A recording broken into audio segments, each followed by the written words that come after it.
Hi, I'm Lisa, and you're with Velo Dulce. Life is like a bicycle, and I went on a journey to discover women who were living it no matter what the terrain, the ups, the downs, and everything in between. Velo Dulce comes from the Italian phrase La vita dolce, which means the good life. These are stories from women around the world who are living the good life, no matter what. Thank you for joining me. Without further ado, here is today's show. I'm excited about today's show, but before we start, here is a little caveat. My guest today, Jasmine, is not a cyclist, but she certainly has ridden quite a journey. And so this year I have decided to expand my repertoire just a little and talk to women whose stories I find really fascinating. And as you know, to me, life is truly like a bicycle. To keep going, you must keep moving forward. And Jasmine is certainly an example of that, as are the women to come. So please, I would love to hear your feedback. Drop me a mail, drop me a direct message. And without further ado, here is today's show. My guest today is Jasmine Davis. Jasmine is an artist, photographer, world traveler, and freshly initiated rookie, aka novata, into Asturian-Spanish culture. More about that later. Thank you for joining me, Jasmine. Thank you for having me, Lisa. I'm really excited. Thank you. Jasmine and I kind of met, what I would say, by mistake on purpose. Yeah. Because I went to, I had to get a pair of keys from Jasmine for my friend Molly's apartment. And the funniest thing was I actually tried to speak to Jasmine in Spanish because I forgot about that. because I thought she was local. Oh my God. And only when you opened your mouth, I was like, but wait a second, that's not local. English. She speaks American. Yeah. That's funny. You know what is even more interesting? Molly had told me about you. I think you had gotten her into cycling at that point. And she had told me about like, oh, Lisa, she took me cycling once or maybe twice. And I knew your name. So when she was like, I need you to drop these keys off to Lisa, I was like, oh, okay, like no big deal. But when you started messaging me in Spanish, I was like, oh, maybe I could have sworn she was South African. And I was going to text you back in English, but I was like, listen, she started in Spanish, so I'm going to keep this going in Spanish. Like, let me just go.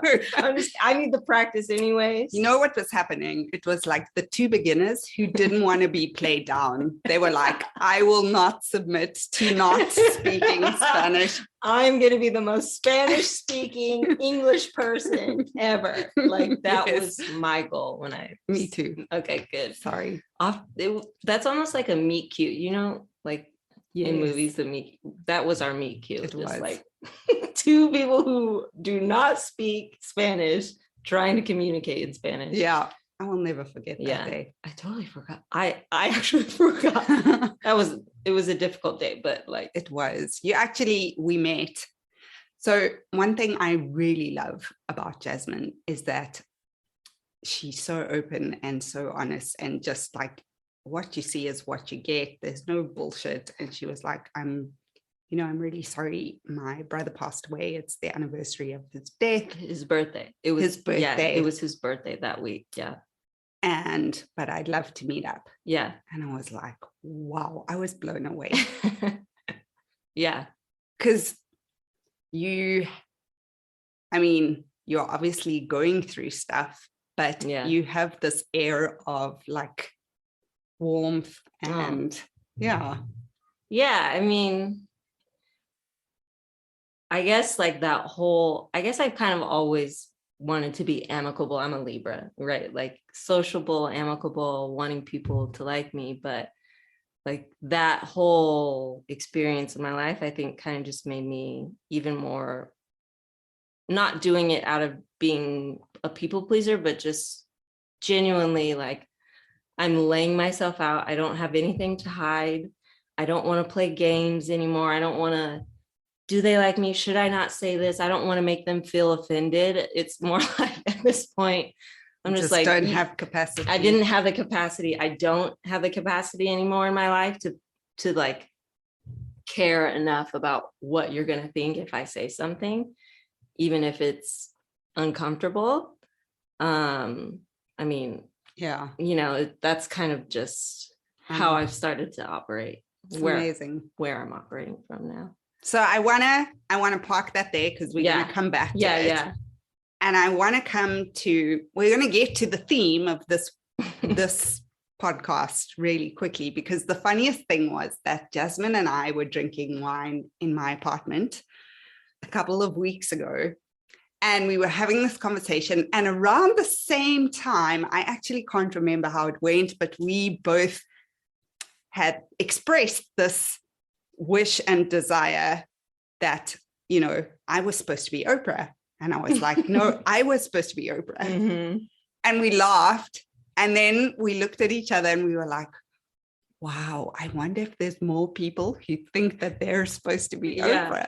Like your whole life culminates to, like, my whole life goal was like, I am going to be the next Oprah. Yes. Like when she's gone, I will be the pathway for millions of people to follow. That was like my thinking in my life for so long. It's like, I'm going to have the same effect that Oprah has had, and to have all this massive, like, I don't know, book club, Oprah's book club, you know, all that kind of accolades and such. And it was just funny. That was the first time I think I truly expressed that to anyone, that like my secret goal was to be like Oprah in this lifetime. And then when you said that back to me, it just kind of made me think like, oh my God, like they're like, everybody wants to be Oprah. Yeah. It has to be. Well, I do think even if it's not Oprah, everyone has this idea of who they're supposed to be. Yeah. Okay, except yours and ours were really like, real. Ours was real. Like, very real. I was on the path to Oprah for sure. I saw it coming. So I don't know about you, but I have been very upset about how life has not gone in the past while. I have really felt that, like, you know I'm supposed to be Oprah, even if my name is Lisa, but shit has just not gone according to plan. Yeah. I would like to speak to the person in Who charge. is in charge of this plan? I would like to lodge a formal complaint. Very true. That is, I feel like we were in the same boat when it comes to feeling like you got gypped, and like the path that I had envisioned, it was going to be quick and fast tracked to, like, by the time I'm 30, I'm going to be like, I genuinely don't, I was delusional, I think, to think that like my path was leading me to this greater purpose, and that now I'm not even close to it. I think that was the disappointment for me, was feeling like everything I had been working really hard, like too hard at, was just not getting me anywhere. And I'm like, why? Right. What am I not doing right? Like, I have been like doing all of the things, all of them. And it's like, where is my Oprah moment? Right. So I think that was like, especially in 2020, when like the whole world stops, it kind of makes you think like, okay, I'm really going to have to evaluate the path that I'm on, the path that I thought I was going to be on, and where I'm okay with it now. Like, what am I grieving now? It's funny, grieving is something that's been coming up a lot. I got a Instagram post, you know, there's just so much wealth of information there, inspirational quotes. And one of them was, something they never tell you on your healing journey is the grieving of the like your old life, like how big that grieving is. And I feel like that was where we're kind of like at now. Both of us are just in this place of looking at all of the things that we had envisioned and planned and thought about, and like grieving that. Now I'm in that place. Right. And the weird thing is, it doesn't mean that you actually stop, like joy doesn't stop. Exactly. Because you and I have that often. Yes. Yes. Go ahead. It's so weird to me. Sometimes I'm like, okay, Lisa, you live in the twilight zone. Like you really, you can be joyful and grieving at the same time. Yes. That really for me was huge. I mean, go ahead. I know you. No, so there's two. I mean, you have the grief of your brother, and you have the grief, as much as it's joy, of moving to Spain. Yes. Let's start with which happened first. Talk us through the whole thing. Like as you the summarize, because this is like a whole novel essentially. But I came to Spain first. Came to Spain during the pandemic. But wait, you came to Spain because... yes, there's a reason. Oh, yeah. Forgot about that. Tiny detail. I came to Spain to be with my partner. We had met in 2019. I came to live in Spain, in Bilbao. Wait, sorry. They met on Instagram. Can I just put that in there? She came to Spain to be with her partner, who she met on Instagram. Okay, continue. That is correct. That's a whole nother box of goodies. So that obviously tells you my personality a little bit. I'm just, brave. Yeah, brave. Yeah. I like that. Brave. Because so 2019, moved to Spain. Early 2020, had to go back for an exhibition. Was planning to come back in March and realized the day of my flight was the day the whole world shut down. So I was in the US back with my family. I had a massive kind of spiritual awakening moment, even though I'd been in this spiritual awakening kind of journey for a while. This was like the big one, and just questioned everything, my entire being, life, etc. Needed to get out, came back to Spain in the middle of a pandemic via some crazy scheme, from London to Paris, trying to get like covert, okay? Right. And then was here for like 6 months. And then in the beginning of 2021 is when my brother passed away. So we were in lockdown for the entirety of 2020 when I came to Spain. So I came into lockdown, like quarantine, can't leave. You literally could not leave the house. And if you did leave, it was to the grocery store and back. And so, we finally, once the lockdown was over, we moved to Oviedo. And literally the weekend that we moved, my dad called me and said, he's gone. And my whole world just wiped from under me. So the whole coming off of no contact with anyone in Spain, literally only being with my partner, then moving to a new city.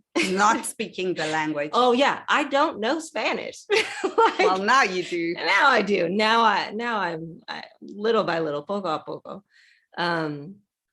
Having that all happen in less than a year, just a huge move, being away from my family, a pandemic, and then losing my brother. Who is your twin? Well, he's not my twin. So my brothers are twins. Okay. They're my older brothers. So he passed, and it just knocked me. And I'm in the process of getting my residency. So I couldn't actually go home to be at his funeral because the whole country borders, can't leave. I could have risked it, but if I left, getting back into Spain would have been very, very difficult. So yeah, I think going into that whole pain and joy thing, that is really where the beginning of the aha, like these two things can be held together, is when it all started. Wow, that's pretty crazy. I do want to, and this is not in any jest, I've had a number of people on the show who've lost partners, and it just seems to me like people go through and have gone through the past 2 years like the most insane things. Yeah. Like, I know my story is not like unheard of, especially in the past 2 years. I think hearing people losing very, very close family members or loved ones, being put in situations where you're in like solitude or places where you don't have easy access to your family. Those are a lot of themes that have been happening a lot in the past 2 years. Yeah. And definitely. That's not, I mean, like there's global stuff happening now, like war in Ukraine, but that's not to diminish what you went through. It's just like, wow, it's so prevalent, like this theme of grief and across the board. And you know what's interesting about it to me is like, it's almost like I see that grief, I see that whole incident very differently now. I see everything, all of that pain that I was like deep in, just going through, like getting hit by wave after wave of it. I see it from another perspective now, where it's almost like you really have to go through that type of grief and that type of deep pain in order to really appreciate the joy on the other side of it. Right. Because it's that contrast that you know, it's always the darkest before dawn. Right. You know what I mean? And it was dark. But when you see that light, it feels so much more fulfilling. It feels so much more like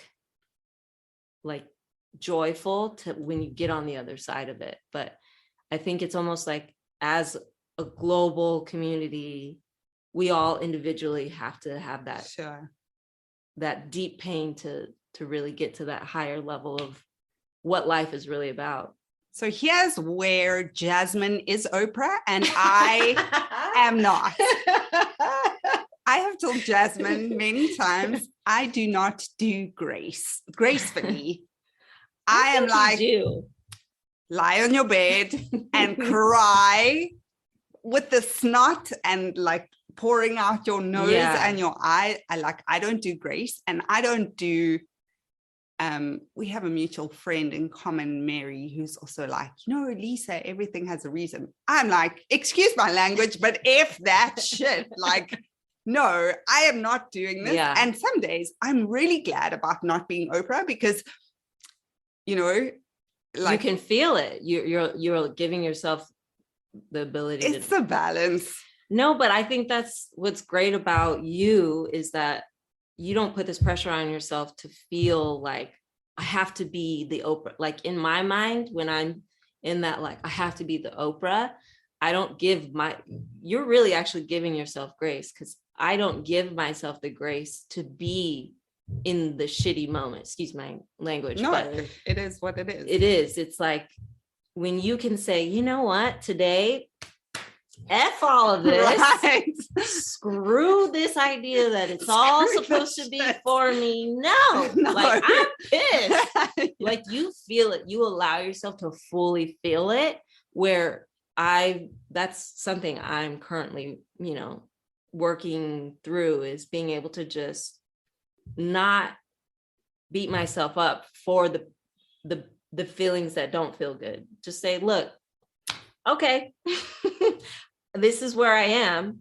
That's okay. We're going to move through it, instead of trying to hurry it along because it's uncomfortable, you know, or mask it because it's just feels easier. And it's weird that, because sometimes what is sometimes medicine is sometimes punishment. So like going out for a glass of wine can be running from your pain, or it can be like just what you need. Exactly. And it's knowing the difference. That is so hard. That is like, I feel like that is what life is. That's we've just discovered the meaning of life.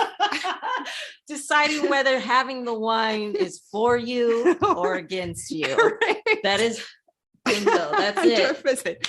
It's like, that's a wrap. That's a wrap. We're done. We're done. Thank you. We're off to have a glass of wine. Thank you for watching Oprah.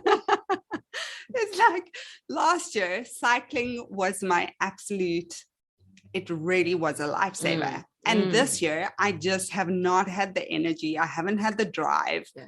Like, and when I forced myself to do it, it's been worse.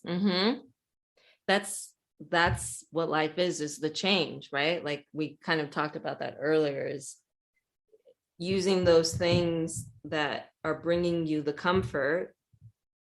They're not always going to be the things that bring you comfort. And that's actually something I'm also trying to I am fighting it, because we all do. We all do. That's like the things that used to bring me comfort no longer do that. But I'm uncomfortable. So what do I do? Can we still phone the person in charge? Is anyone there? Right. Where do I get contact support? No, I'm sorry. This really pisses me off about life. Like the minute you think you have something figured out, it changes. But that is, here comes Oprah. That's the point. That's the point. Right. We're constantly evolving. We're constantly expanding. And I feel like you have to be so present when you're feeling good, because it's going to change. Sure. That is the constant. Change is constant. So if you're so focused on what isn't going right or what could be coming next, and you miss that little period of presence where there is good, then you're gonna you're gonna constantly be like, when does it get back? Right? You're gonna miss it. And that is why I feel like you've just got to be like, I'm here right now. Right. Whatever comes. Whatever's gone, it's gone. I will phone you back on that one. It's true. It's true. So I want to come back to this. Yeah. Coming from America to Spain, because I have certainly experienced. So I have Spanish Lisa and I have South African Lisa, and both serve me well. And no doubt, I mean, I've lived in London. I'm not sure if there is a London Lisa, but there are definitely, I mean, we all have versions of self. But Spanish Lisa has learned to be tough. Like who is Spanish Jasmine? She's more quiet. Really? Yeah, because she doesn't speak Spanish well. Wow. But it's been humbling, because I definitely felt like coming into Spain, I was overly confident in my ability to pick things up quickly. But you lived in Australia. I did. I've had life experience in other countries. Right. So that is where the overconfidence came in. Okay. Because I was able to assimilate much easier in Australia. Really? Even though the language, I'm telling you. No, Australians speak a different language. They speak a different language. 100%. And it took me 6 months to really understand what they were saying. Right.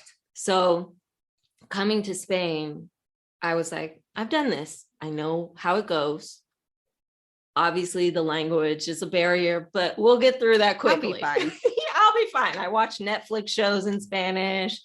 I've worked in restaurants where Spanish is like the main language in the back of the house. I've got this. I came here and was just like, oh, girl. Did you see your boy? Oh, boy. That's hilarious. Like future Jasmine's looking at old Jasmine going, girl, you bless your heart.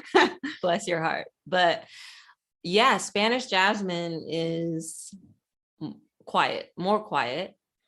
And at first, I did not like Spanish, Jasmine. Really? Yes, because I felt like a baby. I felt like a child. It's hard. Very hard. It's hard. Like, I'm Jasmine, native English speaking Jasmine, is very outgoing, personable, loves to talk with people. I can have a conversation with any and everyone. And coming here, all of that was stripped away. One, because of the pandemic. Right. And two, because I don't know the language. So you didn't know anyone.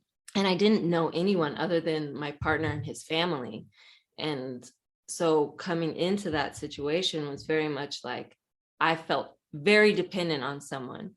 And that's not a great feeling. Not a great feeling when you're like, I am strong, independent woman. Hear me roar. Please help me. I went from that to just like, oh my God, I'm a child. I need someone to go to the grocery store with me. I can't leave the house without somebody there. So that's interesting, because I had the opposite experience. Really? Because I didn't have anybody right to kind of depend on. So there was a part of me who was like, well, figure it out. Figure this shit out. Yeah.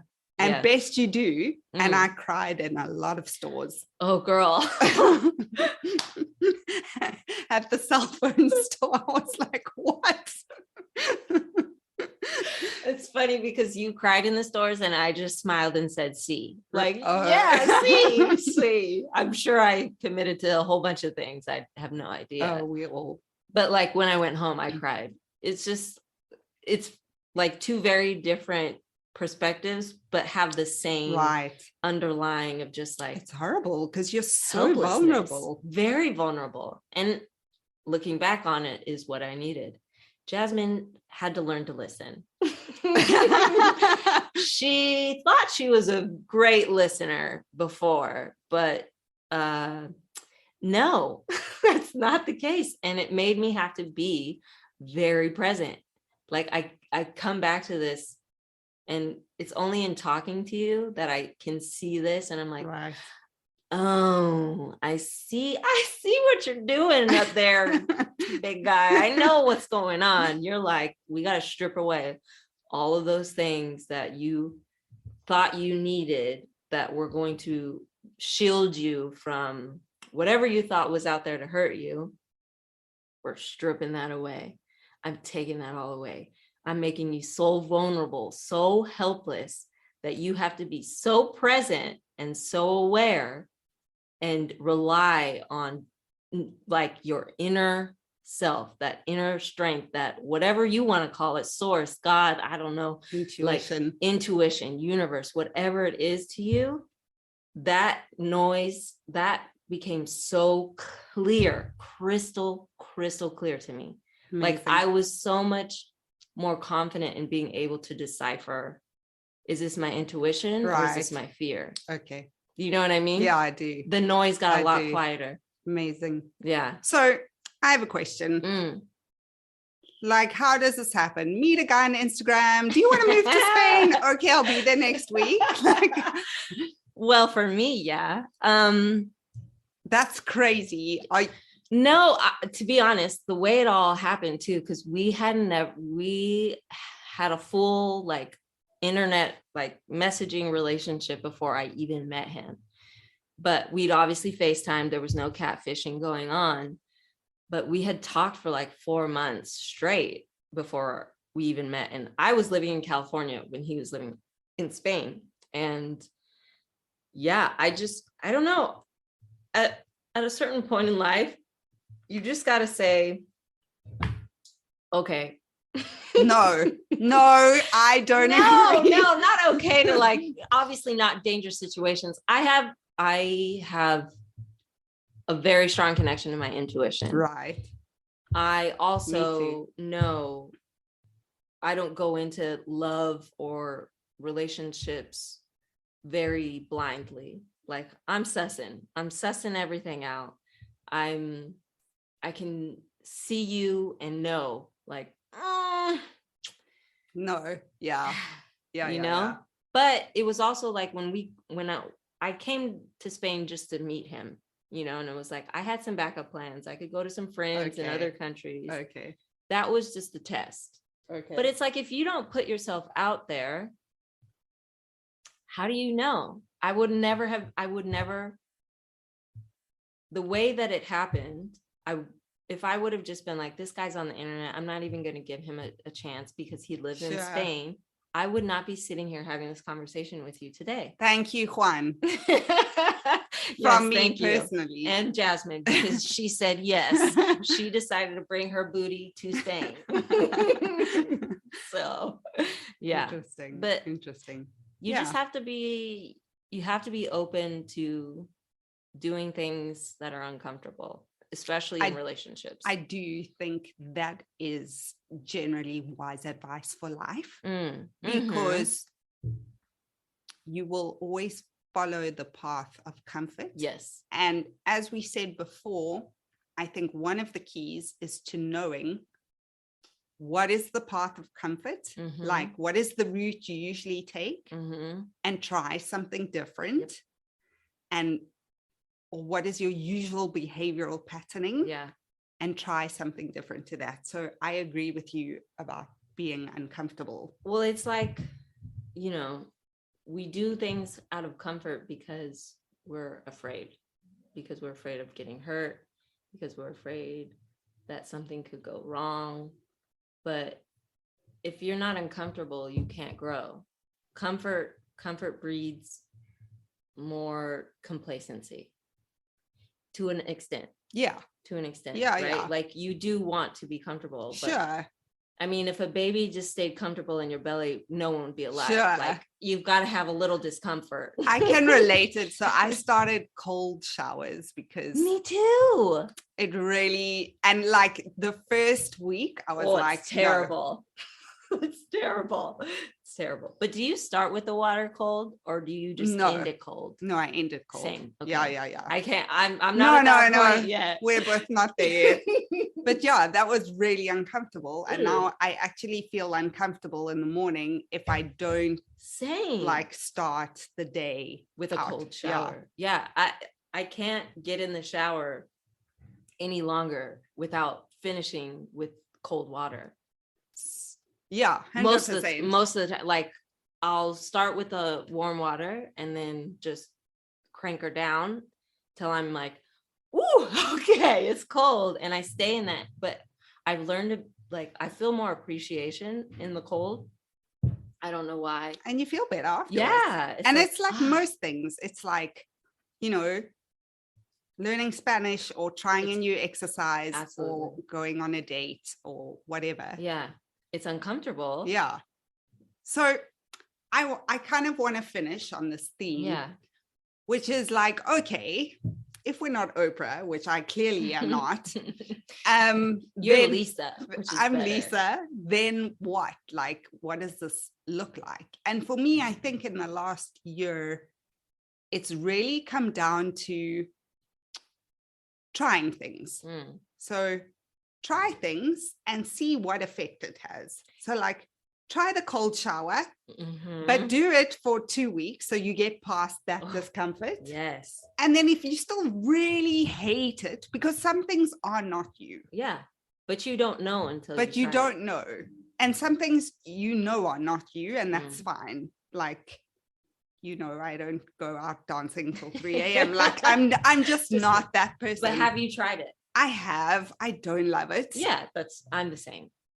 So like that I know, but there's other things I tried. Like I recently started boxing. Oh yeah. I love it so much. Just getting all that aggression out. Yeah. But so like, so that's what I want to know from you to end. It's like, okay, if you're not Oprah, how do you deal with life? And can you see that you have an impact?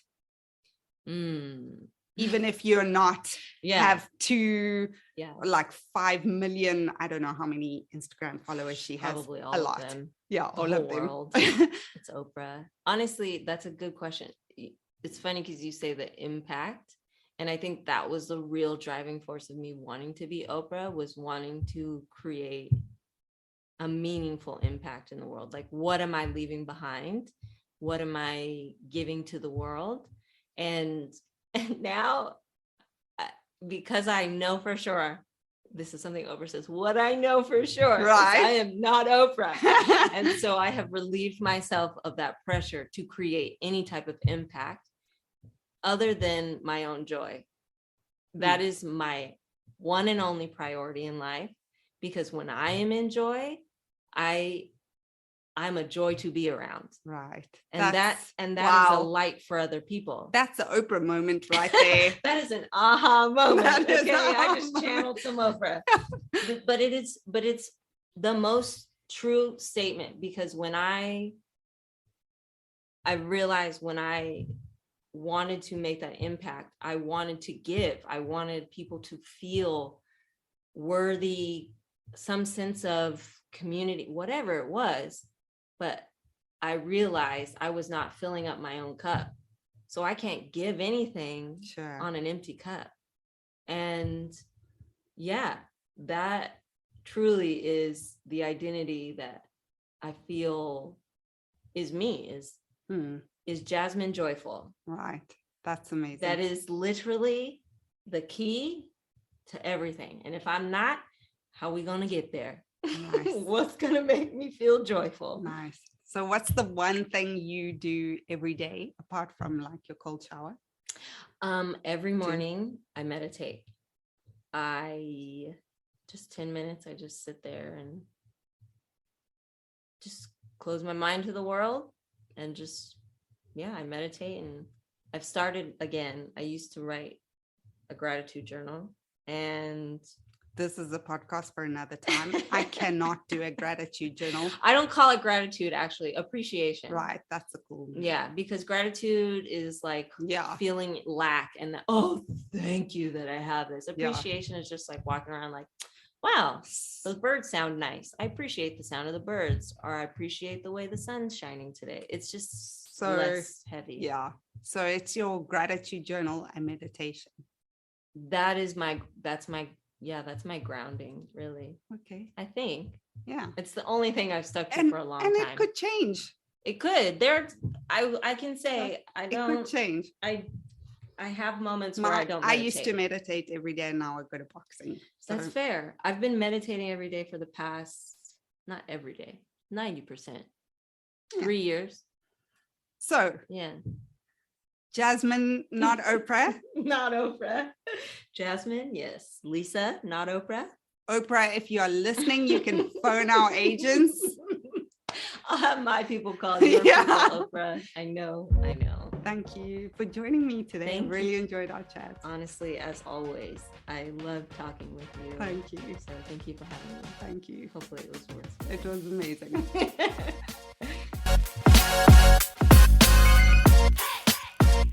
My name is Lisa, and you've been with Fellow Dulce. Thank you for joining me. I hope I've inspired you, made you laugh, or made you think. Please do share with a friend and subscribe. I will see you next month for another episode of Fellow Dulce.